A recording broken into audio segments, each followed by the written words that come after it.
Somewhere in these calm waters, more than 50 years ago, raged the greatest sea battle of World War II. The Battle of Midway changed the course of the war, ending Japan's westward advance and sending 4 of its aircraft carriers plunging to the ocean floor. Now, using state-of-the-art technology, a team of experts plans to find and photograph at least one of these lost ships, which lie hidden more than 3 miles below the ocean surface.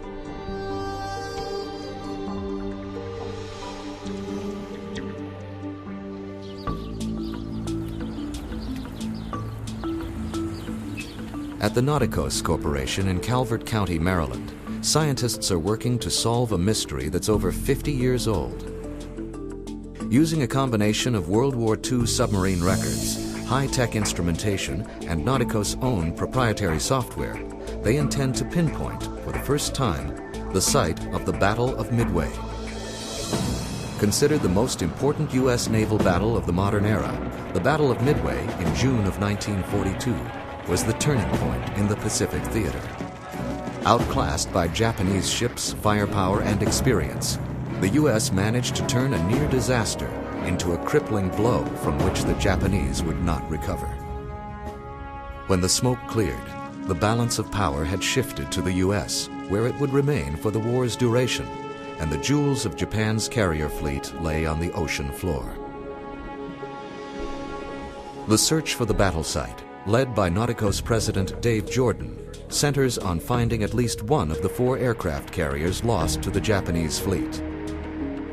The plan is to search the sea floor during 2 separate trips and return with conclusive photographic evidence. During the first trip, the team will spend a week aboard a Navy research vessel operated by the Scripps Institution of Oceanography. Using the latest in side-scan sonar technology, they will search for likely targets to focus on later. This first phase is both crucial to the project's success and a significant challenge, like locating an 800-foot needle in an ocean-sized haystack. We were independently pursuing a cooperative research and development agreement with the Naval Oceanographic Office. The Naval Oceanographic Office collects data. We survey the world's ocean, collecting data for the military for requirements that they have. We go anywhere from shallow and near shore to deep water. And as it turns out, they had some opportunity to go to sea and test some of their systems in an area that was consistent with our operational project of Battle of Midway. Nauticos' expertise has served historical interests before.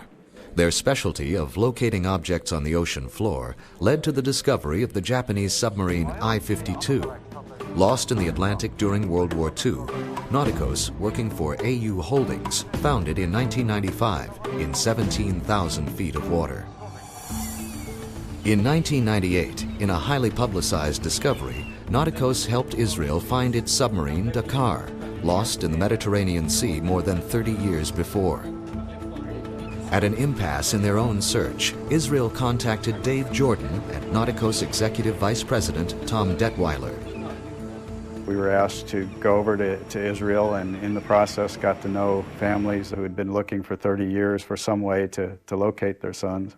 And we supported the U.S. Navy in its offer of help to support this mission. In 1999, Nauticos successfully located the Dakar, and in late 2000 raised the conning tower 9,000 feet to the surface. Probably the greatest reward was the thanks that we got from the families is something that meant an awful lot to us. Sitting at twice that depth, or roughly 3.5 miles below the surface, the Japanese fleet poses a particular challenge for the search team. In addition to the problems of working in such deep water, few records exist to help estimate the surface location of the original battle.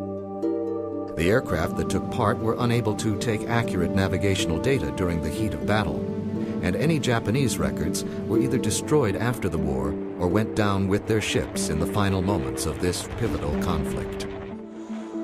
Today, however, modern technology offers hope that the fleet can be found, despite the difficulties. In a strange irony, it was another technology, but a much older one, that was instrumental in sending the fleet to the bottom. In the spring of 1942, the Japanese naval forces appeared to be invincible. Since their victory at Pearl Harbor 6 months earlier, they had yet to lose a major battle. Swollen with confidence, the Japanese planned their assault on Midway as the penultimate battle for the region, a setup for a decisive finale. By attacking Midway, they hoped to lure the remains of the U.S. Pacific Fleet to its destruction. What they hadn't counted on was that the U.S. knew they were coming. I think the Americans won the Battle of Midway solely because of the code-breaking information that was given to the American fleet. They knew where the Japanese were coming from, they knew the day they were going to attack, and they knew their forces. So they were well informed on what was going to happen. In the basement of an old administration building at Pearl Harbor, the U.S. housed an unusual secret weapon. Known by its code name, Hypo, the Combat Intelligence Office was the Navy's primary code-breaking unit in the Pacific. Hypo focused chiefly on cracking the Japanese operational code, dubbed JN-25. JN-25 was the basic naval operational code of the Japanese Navy, which they used to describe ship movements, various plans, things of that kind. It was what is called a 5-number code.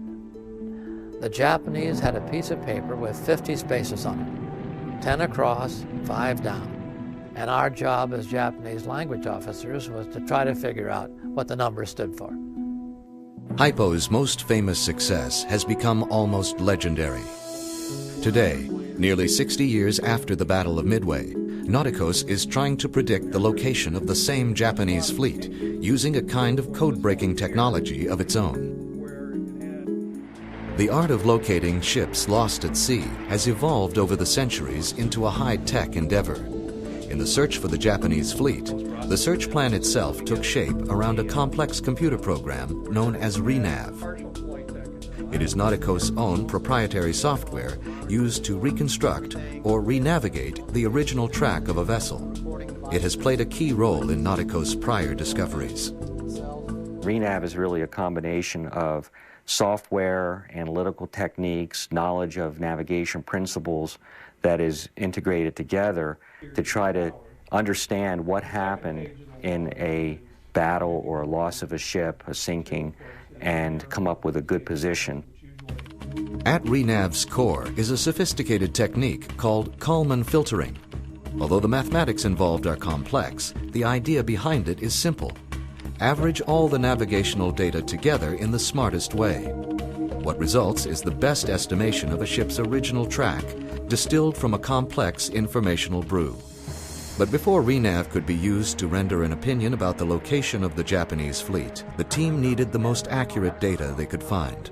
The Battle of Midway was a battle that was fought between fleets that were hundreds of miles apart. The aircraft carriers never saw each other. The aircraft themselves actually flew out to find the enemy carriers. So in the case of the Japanese fleet, to find out exactly where it was, we have to go back to the nearest information we have, which would be the deck logs from the submarine USS Nautilus, who actually fired torpedoes against the Japanese carriers. After learning of Japan's battle plan at Midway, the U.S. quickly mounted an ambush involving both surface ships and submarines. Admiral Chester Nimitz, the commander of the U.S. Pacific Fleet at Pearl Harbor, ordered a fan-shaped submarine cordon northwest of the island, with the USS Nautilus in the very center. Fresh from training exercises in Hawaii, the sub was caught in the action when the battle broke out. We had not the slightest clue why we were there, nothing. We talked about it. We said, what are we doing here? And that went on for 8 days. And every day it was just a puzzle. Why are we here? We're not doing anything. All we do is stay submerged during the daylight hours, then surface at night and charge batteries. Then on the morning of the 3rd of June, I got a coded message addressed straight to the Nautilus that the Japanese are attacking Alaska and the Alaskan area, and it is a diversionary movement. He says their real target is to take Midway Island. And he says, we can expect action any moment. Captain Brockman told the crew what was going on, that the Japanese fleet was going to try to take Midway, and we were out there to stop him. When we first run into the fleet, we went to battle stations, it was in the morning. And then later on, Captain Brockman raised the periscope to take a look around. The first thing I think he said was, Jesus Christ, we was right in the middle of the Japanese fleet. There was no doubt about it, because the captain was spinning his periscope left and right, trying to encompass everything he could see. He must have been quite startled. I imagine it's real interesting. Over the course of 7 hours, the Nautilus would endure and survive 3 Japanese attacks and 42 depth charges.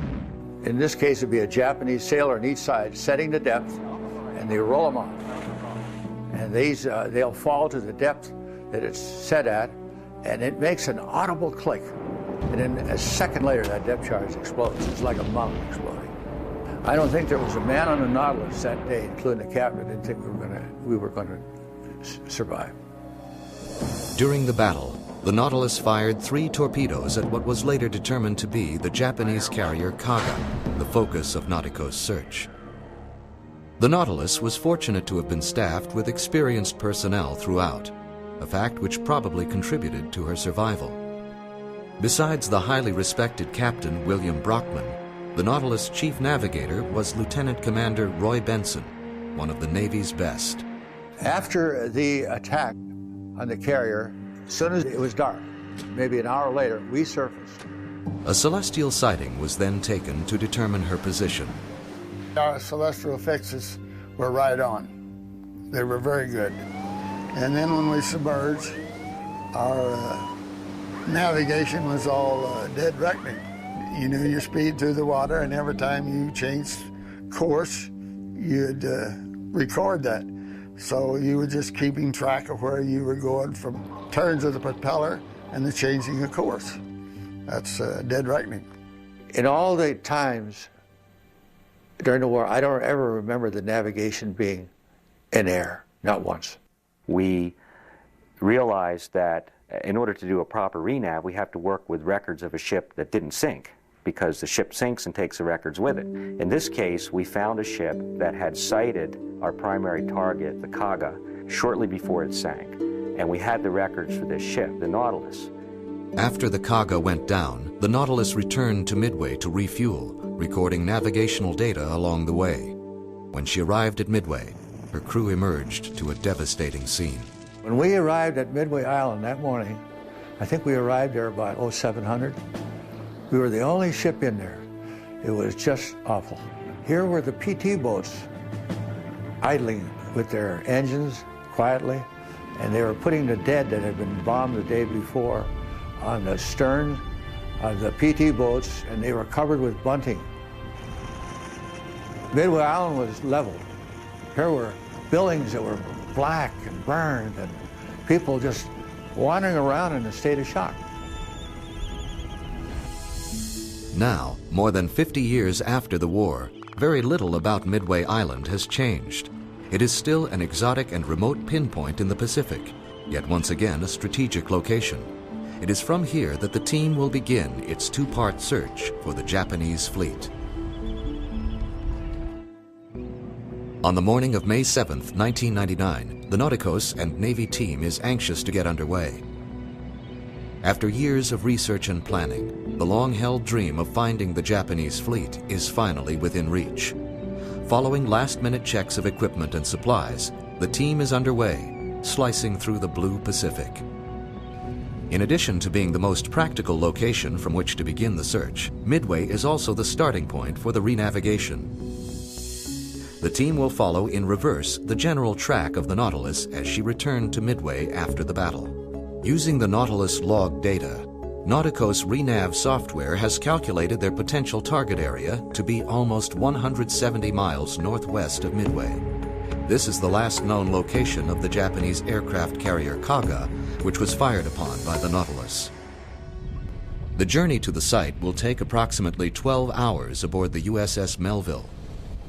Owned and operated by the Scripps Institution of Oceanography, the Melville is the team's floating laboratory for this first of 2 trips. For the next 8 days, the team will conduct a 2-part sonar survey of the ocean floor. While en route to the site, they spend time acquainting themselves with new equipment and preparing for the task ahead. Both sonar instruments aboard the Melville are owned by the Naval Oceanographic Office, or NAVO. The CMAP-C and the EG&G are complementary and serve different functions, but they produce images in exactly the same way. Sonar sound, it's a sound signal. When the CMAP instrument sends out a sound signal or a sonar wave, it travels through the water column down to the seafloor, and a proportion of the energy that was sent out comes back. That response is a measure of the hardness of the seafloor because the sound bounces off the seafloor. Now, if you have a heavily sedimented seafloor, like very much of the Pacific is, a lot of that signal is going to get absorbed by the sediments. However, if the seafloor is very hard, you're going to get a lot of the signal back. Now, something as hard as steel, the signal will be returned very, very, very strongly. And that will show up very differently in the pictures that we get back, that we make from the data that the instrument collects. The first sonar device to be used, the CMAP-C, is what's known as a bathymetric instrument. It sends a signal through the water column to the depths of the ocean floor. The sonar equivalent of aerial photography. It sees the big picture from high above. This is a shallow-towed instrument. It operates at 11 and 12 kilohertz frequency, which means that we get a very, very wide swath, up to 30-kilometer swath width, which is why we use it for the very first survey. We get a very broad idea of the general area that we're operating in. As the team approaches the search site, the CMAP instrument is readied for launch. It is lowered to a depth of 100 meters below the surface, which at this point is over 3 miles above the ocean floor. Phase 1 of the sonar search is finally underway. Although the aircraft carrier Kaga is the focus of the search, it was but one of 4 Japanese carriers lost at the Battle of Midway. Besides the Kaga, the Soryu, Hiryu, and Akagi all helped launch the initial attack on the atoll. Just before dawn on June 4, 1942, half of the available strike force took off from the carriers en route to the U.S. base at Midway. At the same time, 200 miles to the east, 3 U.S. carriers were closing in on the unsuspecting Japanese fleet. The intelligence provided by the naval codebreakers was about to have its most significant impact on the war. While the Japanese were occupied with attacking Midway, the U.S. launched its strike force from the Hornet, Enterprise, and Yorktown.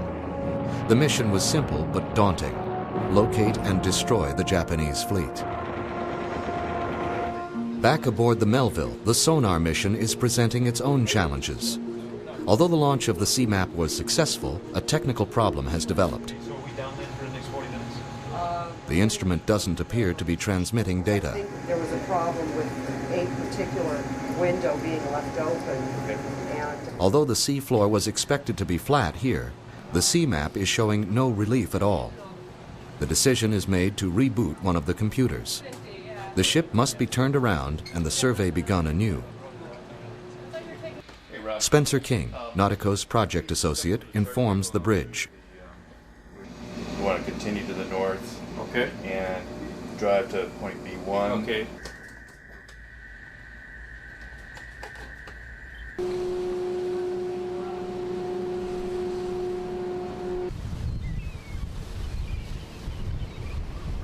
Just about here, we had a computer problem, and the ship continued north, and we've since cleared the problem. So we are turning around, we're coming back down, and we're going to intersect our original search plan. So what we'll do is I'll generate some points, and we'll come back around to the east.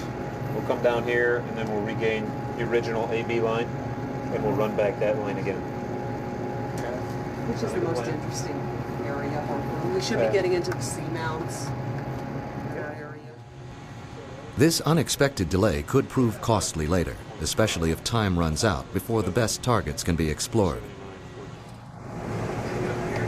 I'm not getting a file yet. Okay, I see it. However, the preliminary survey is the only one to cover the entire search site. If the team misses something here, it could be lost forever. North of it. I can give you, it's probably about 500. An hour later, all systems are working, and the decision to turn around appears to have paid off. They've found a target. So what we're seeing here is this is a ping, and this is a ping. Each one of these columns of little squares is a ping, and each one of these little squares is a pixel. Now, the interesting thing about this image here is that we see several pixels that are completely black, and that's very unusual. That is what we call clipped. The system could not go any higher, and that's a very good indicator that this is a man-made object. That what we're looking at is not manganese nodules or volcanism, but is definitely a man-made object of steel or some other metal. The object's location is noted for later examination with the higher resolution EG&G sonar. Using a satellite tracking system, this exact spot can be found again easily. The ability to specify locations precisely is crucial. These targets can be miles apart, with vast stretches of ocean floor in between. As a result, hours can pass without a promising image. On the other hand, when something significant is detected, the tiresome waiting is quickly forgotten. So you can narrow down a little more. Okay. There's a lot going on here. I might have even found a debris field, and there's probably more wreckage than just a ship sinking. Probably pieces, airplanes, different objects there that are going to be reflective to our system. After almost 30 hours, this is the best target yet. A debris field is often indicative of a catastrophic event. I think I've seen a little airplane in there too.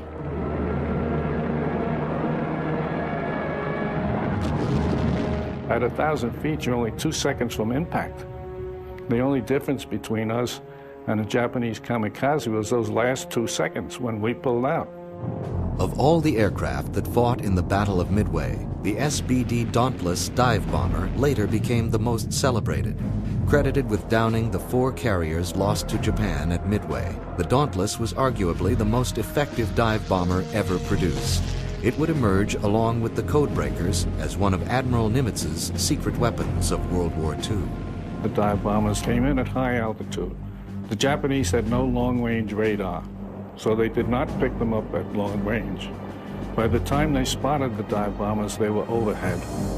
When they were overhead and rolling into their dives, it was only 30 seconds in the dive that the Japanese had to fire at them.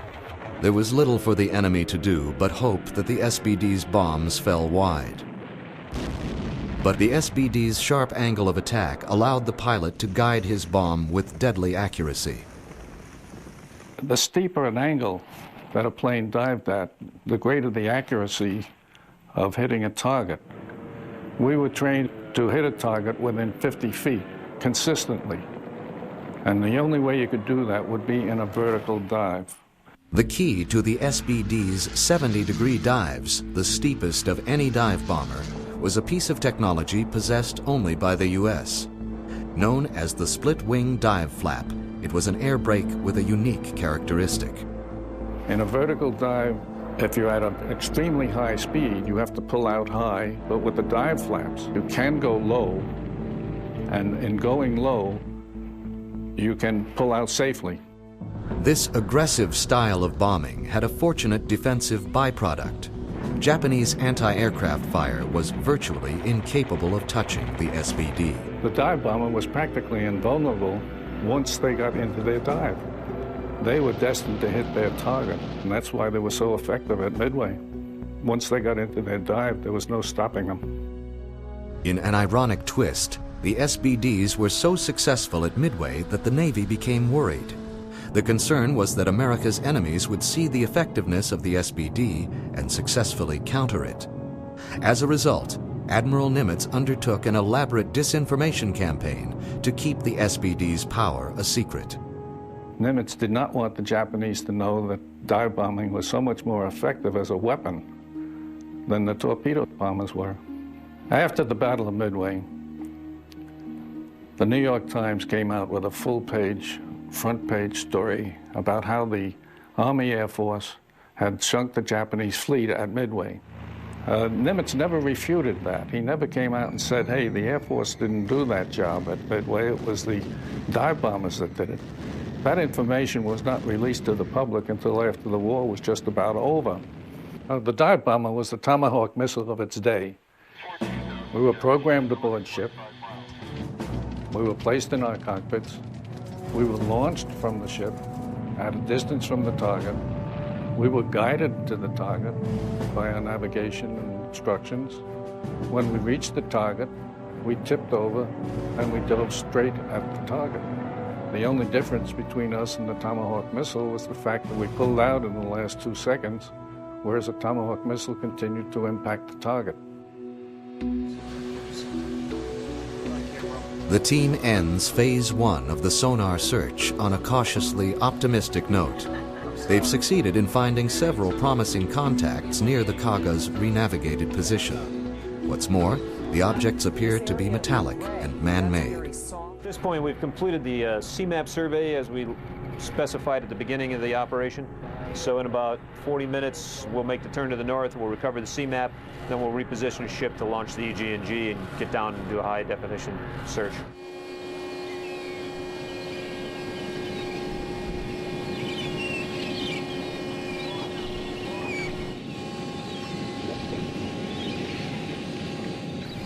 As the CMAP is hauled aboard by one crew, another prepares the EG&G for launch. Unlike the CMAP, the EG&G is a deep-towed system.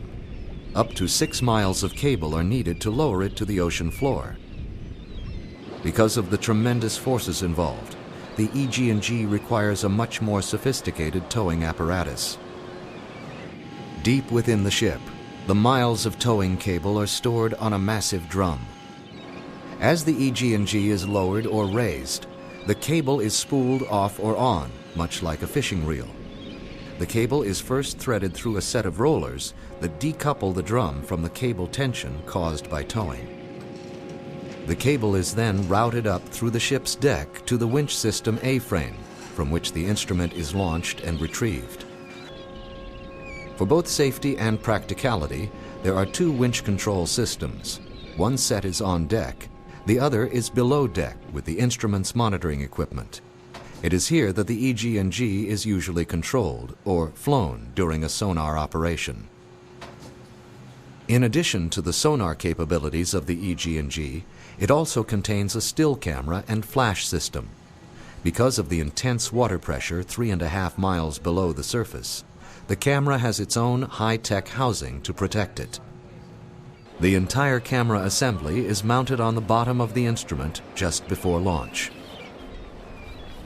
After last-minute checks of its sonar, cable, and power systems, the EG&G is finally ready for launch. Several members of the team help to position the sled as others look on. As they near the edge, the unexpected occurs.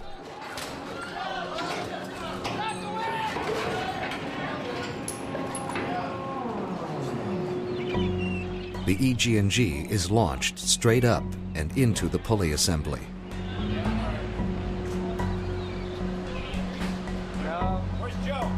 It is quickly determined that nobody is injured.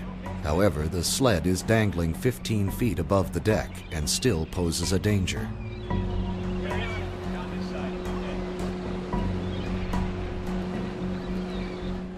The ship's captain arrives from the bridge and confers with the team. Until the situation can be resolved, the mission is suspended, along with the EG&G. After determining that the problem was caused by a minor component failure in the winching mechanism controls, the sled is lowered to the deck and examined. To everyone's relief, nothing on the EG&G appears damaged. However, a related problem is soon discovered. The pulley assembly was damaged by the sled and can no longer guide it reliably. It's an unfortunate reminder that unforeseen events often dictate the terms at sea. With the nearest replacement part thousands of miles away, the crew must work into the night, hoping to find a solution.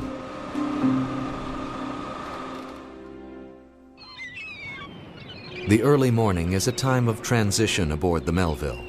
For some, the day is begun with breakfast or conversation in the galley. For others, exercise before relieving the night shift. This morning, however, several crew members are ignoring their normal shift change. With the search mission on the line, they've worked through the night to repair the damaged pulley assembly. After several tests to determine the repair's integrity, the team is confident enough to attempt another launch of the EG&G. Once again, the sled is put in position and lowered into the water. The crew's perseverance appears to have paid off. The launch is completely uneventful, exactly what was needed. With the sled plunging to 17,000 feet, the team prepares for the next phase of the search. Hopes are high that the previous targets will prove to be wreckage from the Japanese fleet. Their setback now behind them, the team can once again focus on the search mission. Their goal now is to tow the EG&G into deep water and home in on targets found during the first survey. Because the EG&G is towed so much deeper than the CMAP, navigation during this phase is significantly more complex. Now the EG&G system, the high-resolution system we're towing right now, that's towed about 100 meters off the sea floor. There's miles of cable stretched out behind the ship right now to the instruments. So when we cross a particular patch of ground, it takes the instrument about 2 hours to get to where we are right now. This lag presents a challenge when flying the sled near the ocean floor. Underwater geology, including mountains and volcanoes, must be negotiated from miles away.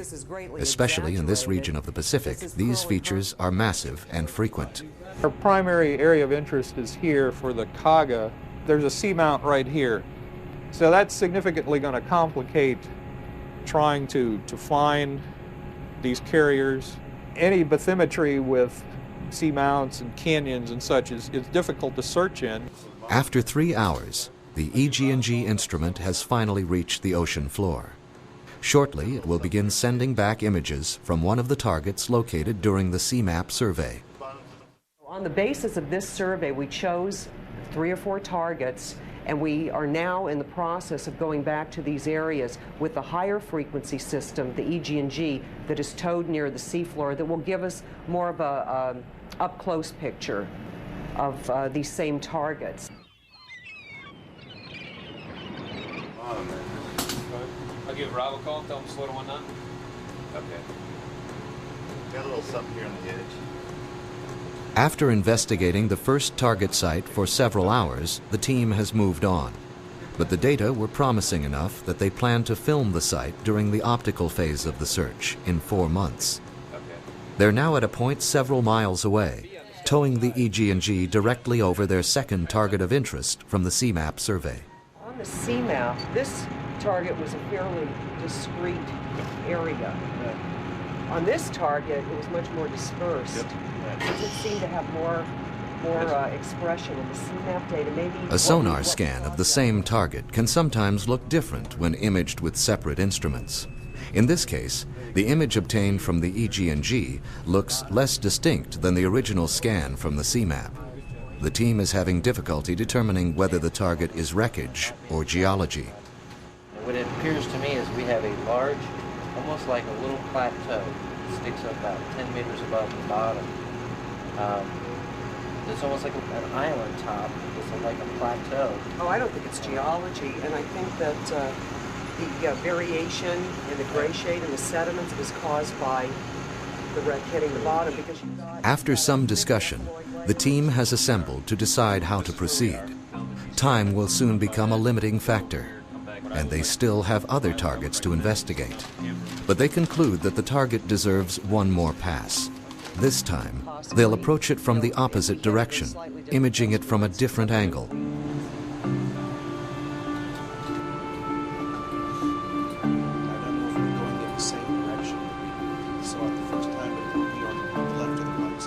On this second pass, they find what they're after.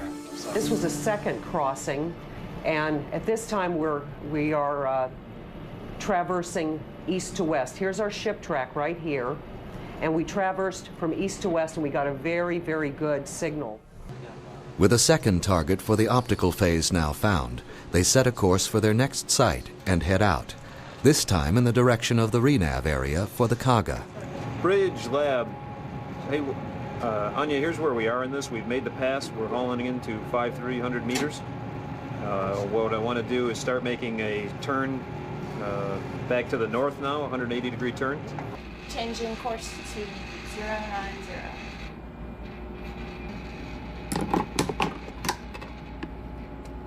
We'll winch up quite a bit because the mountains come up over on this side. We'll turn around and then we'll set up for this leg right here. I think that's our best bet. We'll be able to nail down 1, 2, 3 contacts plus run right through the center of the RENAV positions. That does prevent us, I think, in the long run from providing 100% coverage of the RENAV area. But at this point, I think it's worth it. While in transit to the RENAV site, the team analyzes the new target area and quickly plans their search strategy.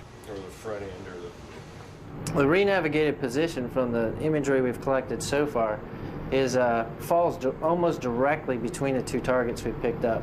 The target last night was off to the east side of it, whereas the target we originally picked up was CMAP, which is the main, appears to be the main portion of the wreck, is off to the west. The whole debris field is laying within 1.5 miles of our estimated position. It's pretty accurate.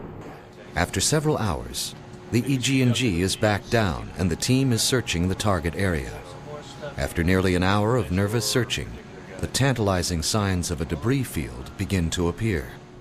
This is looking very good here, too. Yeah, it is. I don't know what we got climbing out of the woodwork. This looks...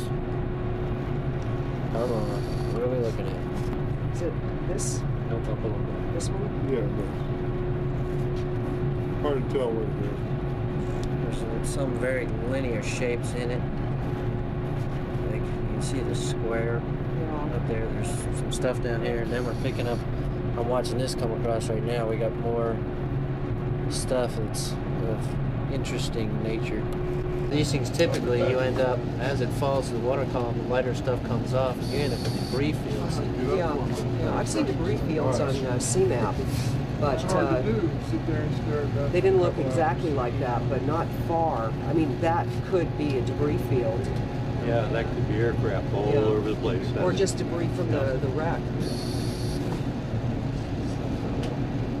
And finally, they see what is clearly a piece of wreckage. You know, this is the one I thought was geology. It's, you know, obviously not. You know, this perplexes me, though, the fact that there's such a large, sort of medium to high reflectivity circle around, you know, what appears to be a piece of wreckage. Very dark returns. That's indicating it's a very hard object, like a piece of steel, and yet it's laying in a very soft bottom, like mud. Some mud, actually, down there. You can see how these stand out the contrast is incredible. It's the best thing we got so far. It's the best so far. I would not, can't prove it, but we just can't. As soon as we get clear of this area, let's go back in and start doing some post-processing on, see what we can get out of it. One of my thoughts was that if this thing burned the way it did and came apart the way it did, it's the right size and about the right kind of shape. It's kind of out there all by itself, whatever this is. After almost 1 week aboard the Melville, the sonar phase of the search is over. Despite several threats to the mission's success, perseverance and a willingness to improvise have won the day. The team returns with some encouraging sonar data and the knowledge that significant pieces of wreckage exist within the RENAV site. As the EG&G is hauled aboard for the last time, the Melville sets a course back to Honolulu. For the next 4 months, the team will analyze the data they've collected and prepare for the optical phase of the search for the Japanese fleet. After 4 months of analysis and planning, the Nauticus and Navy team has returned to the Pacific, hoping to extend their previous success. They've spent the first 3 days of this 4-day trip completing the survey of the RENAV site. With that task now finished, they are using the last day to take high-resolution photographs of the best sonar targets. But there's a setback. As the camera system approaches a target on the sea floor, its power supply malfunctions. The sled is brought up for immediate repair. We've got a 77% leak fault in the power bottle. So what that means is there's probably a drop of water in there hitting our leak sensors. That could be minor, but any water in there, if it hits the wrong component, it can short out the whole sled. With 6 hours left before they must return, Nautico's team leader Dave Jordan's frustration is clear. Time was also running out for the SBD dive bombers from the USS Enterprise. Already en route to the Japanese carriers, all 33 planes were ordered to proceed without waiting for fighter escort. The SBDs were no match for the nimble Zeros and would be sitting ducks if spotted. But surprise was critical, and the calculated chance was taken. At the same time, Japan learned that its bombing raid on Midway Island had not gone as well as planned, and a second raid was ordered. As a result, many Japanese planes were taken below deck and rearmed. The fragmentation ordnance was substituted for the armor-piercing bombs used against ships. This delay would prove more costly than anyone could have imagined. When the SBDs arrived from the Enterprise and Yorktown, the Japanese carriers were floating powder kegs. The flight decks and hangars were packed with fully fueled and armed Zeros and bombers awaiting launch. In their haste to get the planes off to Midway, ordnance and open fuel lines were carelessly strewn about. So when the bombs from the SBDs landed, the result was a fiery disaster. Massive explosions rocked the carriers, setting them ablaze and sending chunks of the flight deck and whole airplanes into the sea. In all of 6 minutes, Japan would lose 3 of its 4 carriers at the battle. The Kaga, the object of the team's search, was destroyed and would drift burning for 9 hours. Finally repaired and back down, the optical system appears to be working flawlessly. As we got closer to the site, we saw the bottom, which had been very smooth, turn into manganese nodules or something like that. And then as we got a little closer, we started to see wreckage. We haven't identified any big pieces yet, but we've seen ammo boxes, ammunition, various debris, which is definitely suggestive of a warship. Some more. Now we're going to start seeing lots of stuff. There's an ammo box right over there.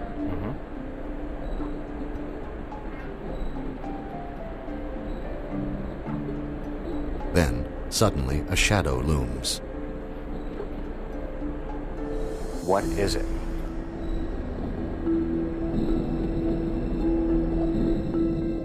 We went back to battle stations again because they had sighted smoke on the horizon that he saw was a carrier. We fired torpedoes, and if I remember correctly, we got 2 hits. We heard 2 massive explosions. And the whole sea just reverberated. And we knew right away that the carrier had blown up. Although it has never been determined whether the Nautilus torpedoes detonated, one thing is certain. The Kaga soon plunged to the ocean floor.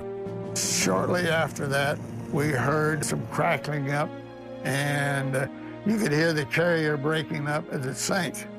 It seems to me that Captain Brockman took a look about that time, and there was no more carrier in sight, so it went down, and the noise we heard was the carrier breaking up and popping up and crackling as it went to the bottom. All right.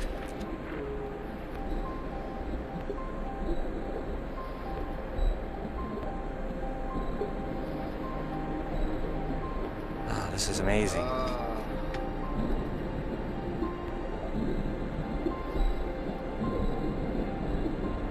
So that could be one of these structures on the end that came off. This is a definite piece of wreckage where it's supposed to be, and there's a lot more of it to look at. Is that a rising sun on the side there. Holy cow, there's a porthole with glass in it. That's what they pulled up off of Titanic last year. What do you think? You know what? You know what? Look at these big stanchions here. And that looks like that one stanchion that runs down the middle. And then it had the portholes at the top. It might be upside down. What we need is a better drawing of the ship so we can see where there's larger portholes next to smaller ones. There's a ladder way down. Buoyed by their discovery, they move on in search of the main wreckage. But the ship's busy schedule soon intervenes, bringing the mission to an end before anything further is found. Although the team is gratified by their discovery, their excitement is tempered by having to leave before the carrier's hull can be found. Ultimately, however, the mission's overall success is undeniable and reward enough. We've clearly found the target we're looking for. Unfortunately, that target is in pieces and we haven't found them all. There's more to find of that. There's work to do to identify which of the carriers we found. In 4 days, we've accomplished a month's worth of work, I think. But again, this is one of the better ones, but you can see that it still is. With their search at an end, the team returns to Nauticos headquarters, having accomplished much of their initial goal. Over a 4-month period, they successfully located the site of the Battle of Midway and have the photographic evidence to prove it. The final step is to determine, if possible, which of the Japanese carriers they've found. Nauticos' team of forensic consultants are experts on the Japanese Navy. Upon studying the wreckage photos, they soon reach 2 conclusions. The main wreckage consists of 2 anti-aircraft gun tubs from a Japanese carrier, and the whole assembly is sitting upside down on the ocean floor. It's useful to think of yourself as being a person standing down on a lower deck and actually looking up at the gun tubs that would be over your head, because what's happened is this particular artifact has been blown off the side of the ship and has landed upside down on the sea bottom. The other key feature that helped in the identification was the landing light array. The Japanese used light structures that helped pilots line up their approach to an aircraft carrier when they were making a landing. Once we saw that, we knew we had to find a carrier that had the landing light array attached directly to the gun tub. Right. But the problem, focusing on those specific features, they were ultimately able to rule out the Hiryu, Soryu, and Akagi. So that leaves us with Kaga. On the basis of this photo, we were then able to go out and identify the ship positively. this piece of wreckage, no doubt, is absolutely the Kaga. Yeah, that's right. That's correct. Photographic evidence of the Kaga marks the mission as a technological success. However, Nauticos' search was never about the technology alone. It was about solving a mystery, about determining the location of a battle that changed history and the lives of those who fought it. When we were surveying in the region where the Japanese carriers were sunk, I used to stand on the fantail and look out at the water and wonder what it looked like on that day so many years ago. You got a feeling from the water and wondering what it looked like, the planes whizzing in, battleships on fire, and the abrupt end of all those young lives. Resting 3.5 miles below the surface of the Pacific, wreckage of the Kaga offers mute testimony to the best and worst traits of the human race. Sent to the bottom by hostility, the remains of the Japanese fleet were discovered by means of a more noble and enduring human trait: ingenuity. Although more work lies ahead, the mission was an important validation of skill and technology, and its chief success was in offering a glimpse of what lies beyond, waiting to be discovered.